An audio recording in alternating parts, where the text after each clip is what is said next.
Hey, all you cool cats and kittens. We are live. So today I'm going to talk about frequency analysis, and this is actually going to be a multi-part lecture. But before actually getting into why we're going to do frequency analysis, I want to just motivate it by considering time delays. So if we consider a transfer function, so g of s, so we have k over tau s plus 1 e to the minus alpha s. So this is what's known as a first order plus time delay model. And we've already considered this before.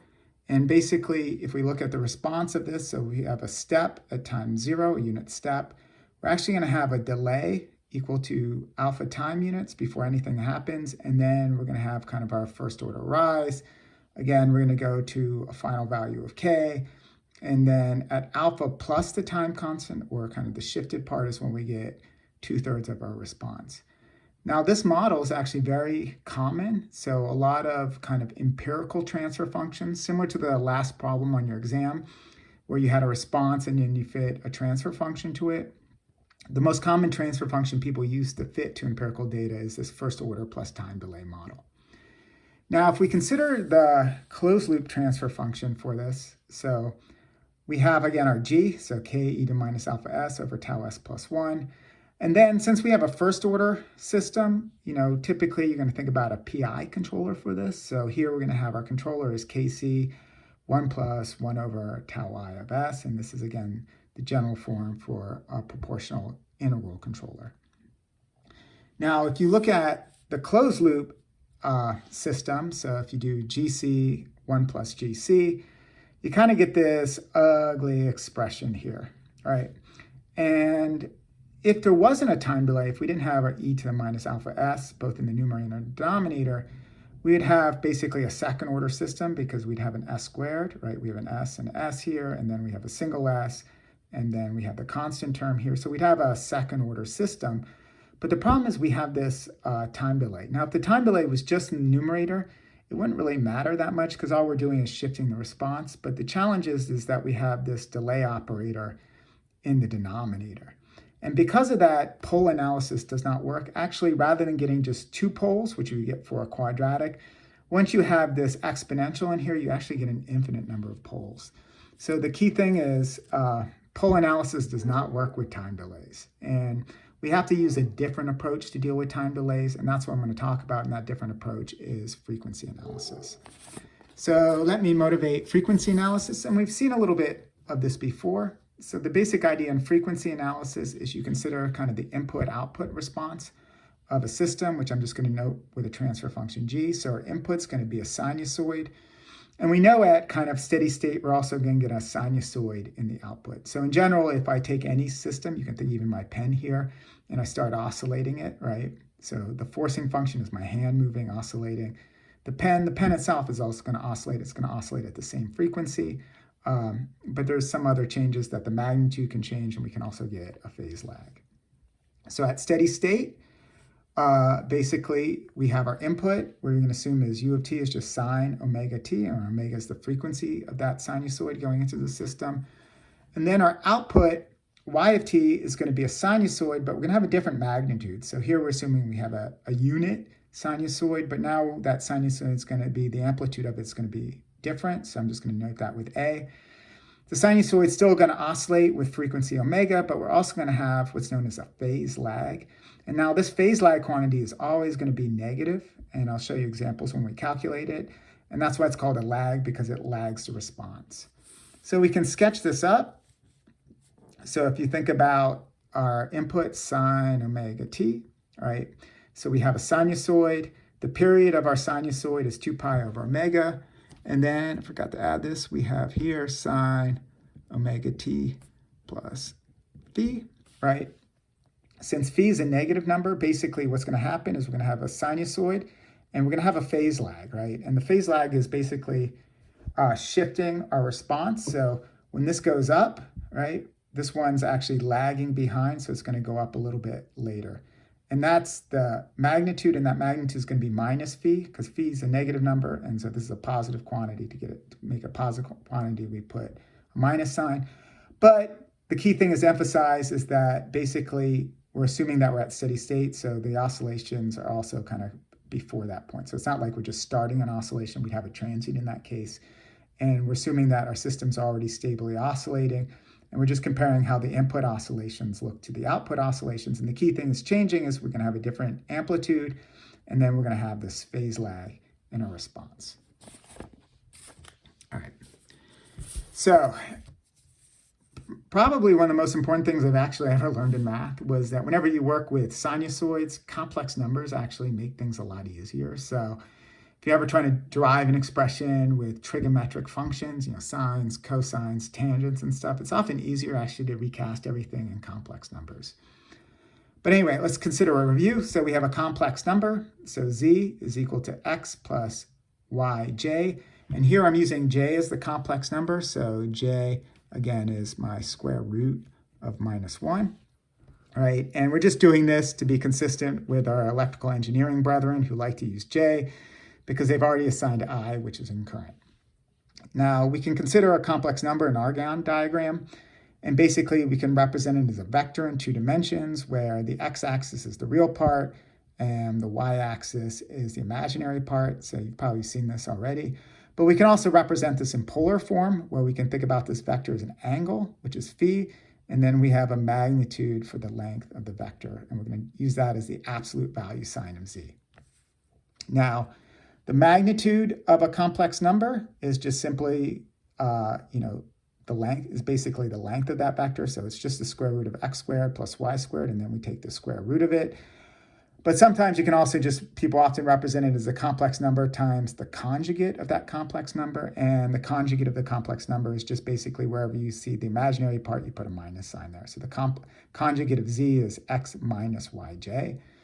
And similarly, the angle, here we're just going to consider the arctangent of this. So, right, basically the height divided by the width. If you think about triangles, so phi is just the arctangent of y over x. And often we represent that as this is angle sign times z. So this is the magnitude of z. We represent it with the absolute value sign. And then the argument of the complex number, we represent it with an angle sign. And typically we're going to represent this as degrees. Now, we also have Euler's formula, right? And this is the connection between trigonometric functions and complex numbers. And basically that says that the exponential e to the jx is equal to cosine of x plus j sine of x. But often you can also represent a complex number z, right, in terms of using this formula in this polar form, where z is just the magnitude of the complex number times the angle part. So this is an alternate representation to basically this representation over here. So this is one way to represent a complex number, and this is another way of representing a complex number. And this is actually how we're going to represent our complex numbers when we do our analysis. All right. So let's consider our frequency number, our frequency response. So as I mentioned, we have a transfer function. We have an input going in, so a sine omega t. And we're kind of at like quasi-steady state, so we're ignoring the transient part. And we know we're going to get out, or at least you have to trust me on faith, we're going to get out another sinusoid. That's going to be a sine of t omega t plus phi. And so then the question is, how do we determine a in this phi part? And here we're going to have actually a really simple formula. And I'm not going to drive this because it takes a lot of derivation. Typically, you can drive in terms of the Fourier transform, but just take it at faith. And basically, the amplitude, right, that amplitude of that output sinusoid is the absolute value or the magnitude of a transfer function where rather than taking s, we plugged in j omega. And likewise, the phase lag is the argument of the transfer function when rather than s, we plug in j omega. And so these are just numbers, right? So this is just going to be a number, and this is going to be a number, but they're going to be numbers that are dependent on the frequency. So our amplitude is going to change as omega, and our phase lag is going to change as a function of omega. So both of these are frequency dependent. So just to kind of give you an example, so let's start out with our first order transfer function. So we have g of s is equal to k all over tau s plus 1. Now, if I want to get it into kind of the frequency response, I just take wherever I see an s, I just plug in j omega. And so then I get k all over j tau omega plus 1. And now typically what we do whenever you have a complex number in the denominator is you multiply it by the denominator conjugate, both on the top and the bottom. And again, the conjugate is just wherever you see j, you put minus j. And basically what happens when you have j times minus j, you get 1. That's why we do it like this. You follow through this math, and then you get a new expression, k 1 minus j tau omega. And now we've gotten the complex number out of the denominator, where in the denominator we have tau squared omega squared plus 1. And so the rest of this is just math. And so if we want to calculate, the magnitude of the transfer function, the amplitude, right, we just take the real part squared plus the imaginary part squared, and then we just take the square root of this. Here's kind of the numbers, and when you follow through the math, you get k all over the square root of 1 plus tau squared omega squared. And likewise, the argument is just simply the arctangent of minus tau omega. And you can see that argument because if you look at the y part, or the imaginary part, is tau omega, right, or minus tau omega, and then the real part is 1. And so we're just taking the imaginary part divided by the real part, and then taking the arctangent of that. And that's where we get kind of the phase lag for the response. So this is just a simple formula for getting that amplitude, right? So again, this is our A part, right? It's giving our amplitude. And then this is our phi part, which is our phase lag. And as I mentioned, this number is always going to be, or most of the time for real systems, is going to be less than 0. So all the systems we're going to consider, we're always going to have a phase lag. So that means this angle is less than 0. If you have a phase lead, it means it's greater than 0. But we're not going to ever consider those systems, at least in this course. All right. So before we get to our first order system with time delay, I just want to give you just 2 formulas, and this will make our life easier.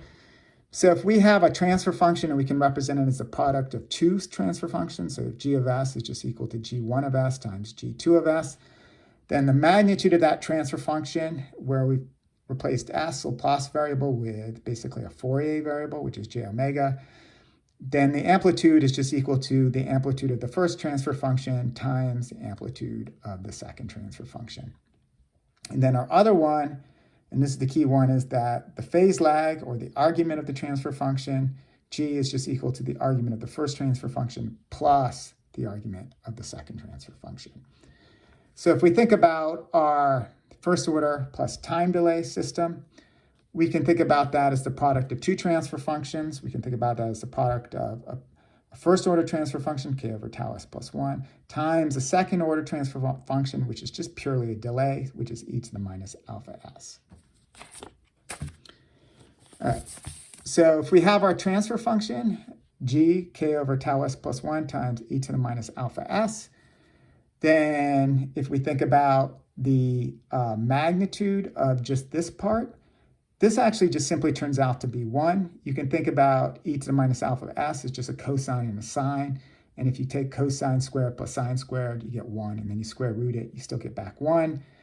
And then the argument of e to the minus alpha j omega is just simply alpha omega. And basically, this is the angle, right? Because if you think about Euler's formula, we're going to get a sine and cosine. The argument of the sine and the cosine is alpha omega, which is the angle, so it's minus alpha omega. By the way, that minus sign is part of the reason why the phase lag is always negative. So this implies that for this first order transfer function, the magnitude of it is just simply the magnitude of a first order system, k over tau squared omega squared plus 1. And then the argument is just simply the arctangent of minus tau omega. And then we have this minus alpha omega term for basically the which accounts for the time delay part. So often, rather than using these complex functions, which you may have no idea what these things look like, we often have a graphical procedure for producing these, and that's what's known as a Bode plot, in kind of recognition of Hendrik Bode, who was one of the founders of control theory. So all this Laplace transform stuff that we've been doing, basically everything I just talked about with frequency analysis, this is due to this guy. And so basically a Bode plot is just a plot of the magnitude of the transfer function versus omega and the argument of the transfer function versus omega. And they're typically, in this case, it's going to be a log-log plot for the first one, and then it's going to be a semi-log plot for the second one. So if we consider just a first order system, k over tau s plus 1, Basically, what we're going to plot on the y-axis is the log of the absolute value of j omega. And then on the y-axis, we're just going to do log omega. So in reality, these are going to be done on log-log plots. So it's going to have like the hatching of a log-log plot. And then sometimes in some books, you'll actually see that they'll actually represent this in terms of decibels. Decibels is, I'll actually talk about decibels later.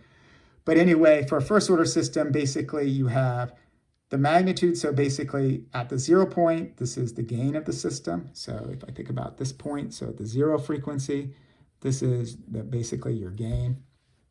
And then it's going to be flat.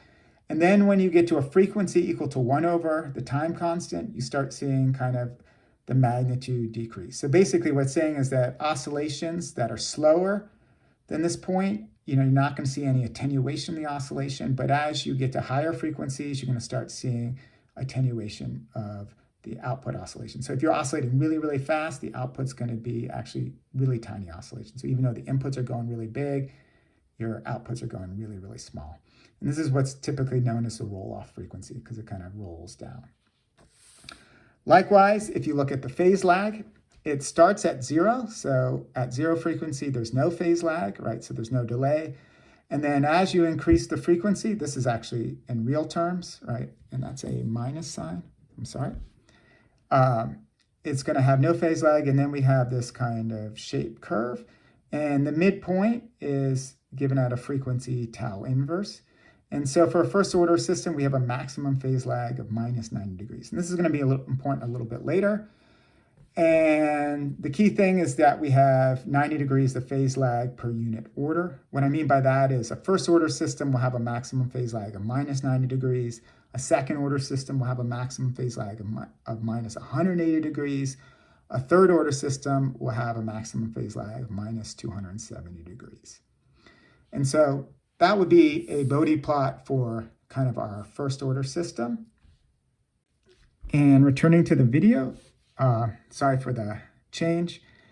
If we consider now a first order plus time delay system, and we look at the Bode plot, basically the magnitude is going to look exactly the same. We're going to have the roll-off frequency at tau inverse, and then we kind of have that roll-off part. But if we look at the phase lag, in this case, it's going to start at 0. And then what's going to happen is basically it's just going to keep on going more and more negative. And at higher frequencies, it's going to basically going to minus infinity. So, basically phi is going to minus infinity here. And this is what's known as a non-minimum phase system. And the reason why it's not minimum phase is because there's actually no minimum phase lag at higher frequencies. So in the previous system, of course, we had a minimum phase, right? So it basically hits a minimum at minus 90 degrees. But when we have this time delay, basically we have no minimum, and that's why we have this minimum phase. And so this is the first part of kind of the frequency analysis. And then in the lectures next week, I'm going to show you how we can use this to analyze basically the stability of feedback control systems using frequency analysis. And also based on the simple concept, we're actually going to talk about empirical tuning rules. And so what I mean by empirical is basically rather than trying to model your system and then pull out a controller, how would you just actually fiddle with the controller settings and determine what the optimal tuning parameters are? So almost like an experimental approach for tuning design. And this is actually what's used most common in practice. All right, that's it. If you have comments or questions, please leave them in the comment section and stay safe, guys. All right, bye.